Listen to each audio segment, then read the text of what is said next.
Hello दोस्तों, कैसे हैं आप सब। तो आज दोस्तों हम जानेंगे कि अगर आप खुद से पीएफ का विड्रॉल करना चाहते हो या फॉर्म 31 और जो भी फॉर्म दो तीन फॉर्म इसमें भरा जाता है। आपको पेंशन फॉर्म होता है, फॉर्म 19 होता है, फॉर्म 10 होता है। तो आपको फॉर्म जो है तो कैसे भरना है, क्योंकि इसमें मैं बता दूं कि आपको बहुत सारे लोग गलती करते हैं और उनका पीएफ जो है तो टाइम पे नहीं आता है, बहुत टाइम लग जाता है और उसके बाद जो है तो महीनों 2 महीनों बाद आता भी है तो रिजेक्ट का मैसेज आपके पास आ जाता है, जिससे आपको कठिनाई होती है और वापस से आपको वही काम करना पड़ता है। तो आज हम मेनली जो जानेंगे फॉर्म 31 के बारे में जानेंगे, क्योंकि आपको पता होगा कि फॉर्म 31 आपको जब भी पीएफ एडवांस लेना पड़ता है, आपको कोई काम पड़ गया, आप कंपनी में काम कर रहे हो लेकिन आपको अगर जरूरत पड़ती है बीच में पैसों की, तो आपको क्या है तो फॉर्म 31 का एडवांस का फॉर्म भरना पड़ता है। अब यहाँ पर बता दूं कि जो भी जिनका पीएफ अकाउंट होता है वही ये काम कर सकते हैं, तो ये चीज ध्यान रखना। बाकी फॉर्म 19 के बारे में आपको बता दूं कि उसमें भी आप ओनली फॉर्म 10 में आपको पेंशन भी डाल कर सकते हो और फॉर्म 31 में अगर आप बेरोजगार हो, फॉर्म 31 भर का कुछ हिस्सा आप निकाल सकते हो। फॉर्म 19 में आपको कंप्लीट विड्रॉल हो जाता है, फाइनल सेटलमेंट, आपने जॉब छोड़ दिया है, आपने जो है तो रिजाइन दे दिया है या टर्मिनेट कर दिया है, तो आप जो है तो फॉर्म 19 को आप भर के और अपना पूरा पैसा विड्रॉल कर सकते हो। ये फॉर्म आपको रिटायरमेंट के बाद जो है तो निकालने के लिए जो फंड होता है पूरे अमाउंट के लिए भर दिया जाता है आपको,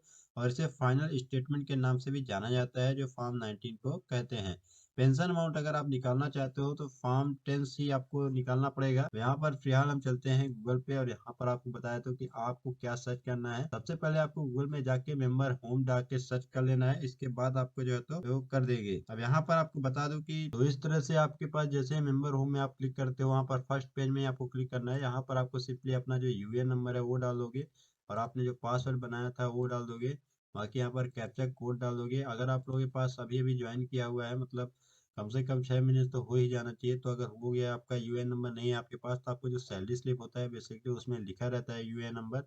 आपका जो सैलरी स्लिप होता है उसका लिखा रहता है।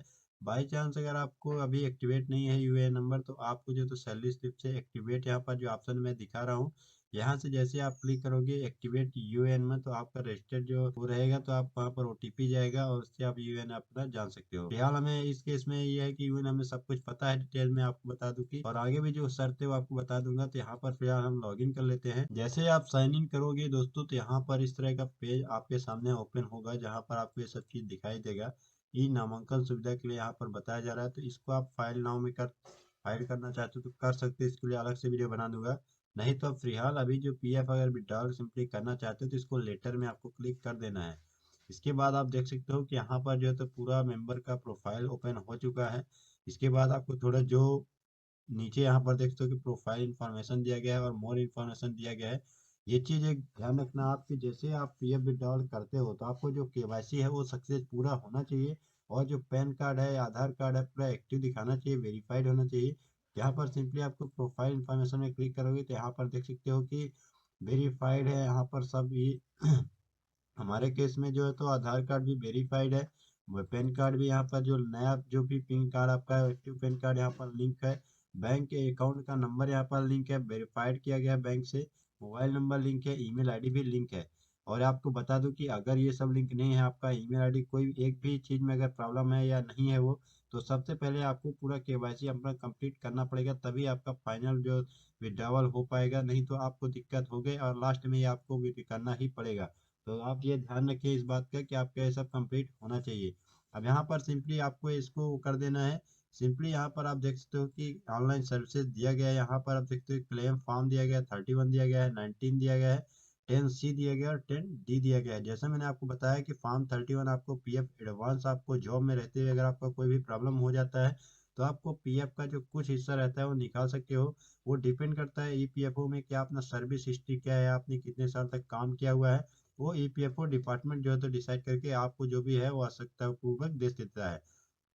यहाँ पर बता दूं कि फॉर्म 31 कोई भी फॉर्म भरने के लिए सबसे पहले आपको क्लेम फॉर्म में क्लिक करोगे, इसके बाद ही जो फॉर्म का ऑप्शन आएगा जो एलिजिबल होगे वो अपने आप ही खुल जाएगा। तो यहाँ पर चलिए हम क्लिक कर लेते हैं। सिंपली थोड़ा इसमें टाइम लग सकता है। यहाँ पर आपका पूरा डिटेल दिखाई देगा, आपका पूरा नेम दिखाई देगा, पिताजी का नाम, father name, mobile number, pan card, bank branch का पूरा डिटेल दिखाएगा यहाँ पर, और आपको ज्वाइनिंग दिखाएगा। यहाँ पर देख सकते हो कि डेट ऑफ ज्वाइनिंग दिखा रहा है इस केस में, लेकिन यहाँ पर डेट ऑफ एग्जिट नहीं दिखाएगा दोस्तों। आपको बता दूं कि डेट ऑफ एग्जिट क्योंकि नहीं दिखा रहा है, क्योंकि आपने जो है तो अभी काम कर रहे हो, और क्योंकि आपका जो उद्देश्य है वो फाइनल विड्रॉल नहीं कर रहे हो आप, मतलब आप रिटायरमेंट नहीं लिए हो, ना ही आपको टर्मिनेट किया गया है, ना ही आपने जॉब छोड़ी है, आप अभी वर्तमान में काम कर रहे हो। और आपको पीएफ एडवांस में लेना है, मतलब आपका जो भी अकाउंट है वो उसमें आपको कुछ पैसा चाहिए, कोई भी आपको प्रॉब्लम हो चुकी है तो यहाँ पर मैं बता दूं कि कुछ ऑप्शन यहाँ पर आप देख सकते हो कि जो व्यू है आपको पासबुक में पहले देख लेना चाहिए पीएफ विड्रॉल, क्योंकि यहाँ पर आगे जैसे जाओगे तो अमाउंट पूछा जाएगा कि आप कितना अमाउंट जो है तो विड्रॉल करना चाहते हो। तो यहाँ पर आपको पहले जो है तो पासबुक अपना देख लेना है। पासबुक देखने के लिए आपको नया एक पॉपअप खुल जाएगा, जहाँ पर आपको वापस से यूएएन नंबर और पासवर्ड अपना डालना पड़ेगा, और आपको जो है तो पासबुक सिंपली दिखा देगा। जो भी आपको मेंबर आईडी से आपको पासबुक देखना है, अगर आपने पीएफ ट्रांसफर नहीं किया है तो उसका वीडियो मैं एक बार बना दूंगा, तो उसका भी आप देख लेना। थोड़ा सर्वर इशू के कारण इसमें कई बार टाइम लग जाता है, तो आपको जो है तो वेट कर लेना है, या आपको वापस से लॉगिन कर लेना है। तो जैसे ही आपके सामने जो पेज खुलेगा दोस्तों पासबुक वाला, तो यहाँ पर आप देख सकते हो कि आपको सिंपल वही आपको जो यूएएन नंबर है आपको वो डालना पड़ेगा, पासवर्ड डालना पड़ेगा, तभी जो आप पासबुक आप देख सकते हो। यहाँ पर सिंपली आपको जो अपना यूएएन नंबर है वो डाल देना है, आराम से यहाँ पर आपको यूएएन नंबर डाल देना है। यार दोस्तों जो पासबुक है मेंबर पासबुक वो नहीं देख पा रहा हूँ, सर्वर इशू के कारण आ जाते हो, उसमें दिक्कत होती है कभी कभार। मैं आपको यहाँ पर डायरेक्ट बता देता हूँ, आप ये काम मैं एक अलग से वीडियो बना दूंगा जिसमें आपको मेंबर पासबुक कैसे देखना है वो आप आराम से उसमें देख लेना। इस वीडियो के नीचे मैं उसका लिंक भी दे दूंगा, जहाँ से आप आराम से देख सकते हो, और आपको कितना पैसा विड्रॉल करना है उस पासबुक के हिसाब से आप जो है तो कर सकते हो, है ना। अब यहाँ पर मैं आगे बढ़ता हूँ। यहाँ पर आप जो सेम स्टेप है जैसे आपने ऑनलाइन क्लेम फॉर्म में आपने गया था, यहाँ पर फॉर्म आपको कई सारे ओपन होने वाले हैं, फॉर्म 31, 19, 10C और 10D, जिसका अलग अलग सभी के लिए जो अप्लाई करते हैं सभी का अलग प्रोसेस है और सभी का अलग रिक्वायरमेंट होता है। यहाँ पर फिलहाल हम फॉर्म 31 की बात कर रहे हैं, जिसमें आपको एडवांस पीएफ की रिक्वायरमेंट होती है। तो सिंपली यहाँ पर आपका बाकी सब डिटेल्स रहता है, लेकिन केवाईसी डिटेल में आपका आधार नंबर रहेगा, पैन नंबर रहेगा, लेकिन जो बैंक का पासबुक, लेकिन यहाँ पर जो दोस्तों बैंक का पासबुक रहता है वो पासबुक का नंबर जो है तो आपको अकाउंट नंबर डालना पड़ेगा, वेरिफिकेशन करना पड़ेगा। यहाँ पर जो भी आपका अकाउंट नंबर है वो डाल दोगे, आपका यहाँ पर जो ब्रांच है वो दिखाएगा, आपका पे जो है तो ये आईएफएससी कोड भी दिखाएगा, लेकिन जो आपका अकाउंट नंबर है वो यहाँ पर वेरिफिकेशन करना पड़ेगा। बाकी यहाँ पर जो एग्जिट डेट है वो तो नहीं दिखाएगा आपको, क्योंकि करंट एम्प्लॉय हो आप। तो यहाँ पर सिंपली आपके अकाउंट नंबर जो है तो आपको डाल के और वेरीफाई कर लेना है, और एक एक डिजिट आपको वापस से 2 से 3 बार चेक कर लेना है, क्योंकि आपको धोखे से अगर पीएफ दूसरे अकाउंट में चला गया तो आपको जो है तो आगे परेशानी होगी, और बहुत ज़्यादा टाइम लग जाता है, और आपको बहुत ही ज़्यादा कठिनाई इसमें हो जाता है। ऑफलाइन पे प्रोसेस करने पड़ेगा, और आपको ज़रूरत के हिसाब से पैसा नहीं मिलेगा, आपको टाइम इसमें लग जाएगा। तो आपको ये चीज़ देख लेना है कि जो भी अकाउंट नंबर आप डालते हो 2 से 3 बार आपको इसमें चेक कर लेना है। यहाँ पर मैंने अकाउंट नंबर डाल दिया है। आपके अकाउंट नंबर डालने के बाद यहाँ पर जो ब्लू कलर का एक चिन्ह दिख रहा है वेरीफाई लिखा है, इसमें आपको वेरीफाई में क्लिक कर देना है। यहाँ पर कुछ कंडीशन आपको दिखाएगा कि आपने जो भी अकाउंट नंबर यहाँ पर देख सकते हो, 2 कंडीशन दिखा रहा है, कि मैं यहाँ पर समझ रहा हूँ कि आई हैव वेरीफाइड द जो भी डिस्प्ले बैंक अकाउंट नंबर आपने डाला हुआ है वो अमाउंट उसी जो आपका पीएफ का क्लेम का पैसा है उसी में क्रेडिट होगा, मैं ये श्योर करता हूँ। और माई जो प्रीवियस ये अकाउंट है यूएन है, एलिजिबिलिटी क्राइटेरिया है कि हम ये कर सकते हैं, पार्टिकुलर सेट या रिजेक्ट करते हैं, पीएफओ का जो है तो जिम्मेदारी या उनके ऊपर रहता है। तो सिंपली यहाँ पर आपको I agree to terms and conditions में आपको यस कर देना है। इसके बाद यहाँ पर देख सकते हो कि ग्रीन कलर का आपका जो मार्क है वो दिखाएगा यहाँ पर, जैसे आप ये कर देते हो। इसके बाद आपको यहाँ पर बता दूं कि प्रोसीड फॉर ऑनलाइन क्लेम में आपको क्लिक कर देना है। जैसे ही आप यहाँ पर आगे बढ़ोगे तो आपका जो है तो पीएफ का क्लेम का ऑप्शन ओपन हो जाएगा। यहाँ पर फिर भी आपको कोई डिटेल दिखाने वाला है, डेट ऑफ आपने ज्वाइन कब किया था। यहाँ पर हमारे केस में एक्चुअली है क्या कि जो एम्प्लॉय है वो पहले किसी कंपनी में उसी कंपनी में काम करता था, लेकिन जब वो दोबारा गए तो उसी कंपनी ने उनका मेंबर आईडी चेंज करके उनका रीज्वाइनिंग किया। तो क्योंकि कंपनी सेम है, लेकिन यहाँ पर पीएफ का पैसा मैंने उसका नए वाले जो मेंबर आईडी उसमें सेटल ऑलरेडी हो चुका है, ऑटो सेटल हो चुका है, तो वो मैंने कर लिया है। तो यहाँ पर आपको बता दूं कि यहाँ पर फॉर्म 31 इसलिए भर रहा हूँ क्योंकि उसके अकाउंट में पर्याप्त इतना बैलेंस है जाके उनका हो जाए। तो यहाँ पर देख सकते हो कि अगर आप पीएफ एडवांस में पैसा ले रहे हो तो फॉर्म 31 ही केवल खुलेगा, आपकी केवल यही एलिजिबल हो। इनका जो मेंबर आईडी यहाँ पर ऑप्शन आ चुका है, कौन से मेंबर आईडी से आप लेना चाहते हो। जो करंट आपका मेंबर आईडी एक्टिव होता है, यानी जहाँ पर आप वर्तमान में काम कर रहे हो तो वो सबसे नीचे दिखाता है। तो यहाँ पर इस केस में आपको सबसे नीचे वाले में ही क्लिक करना है, क्योंकि पीएफ का जो पैसा एडवांस है वो यहीं से ले सकते हो। तो यहाँ पर सिंपली इसको क्लिक कर देना है।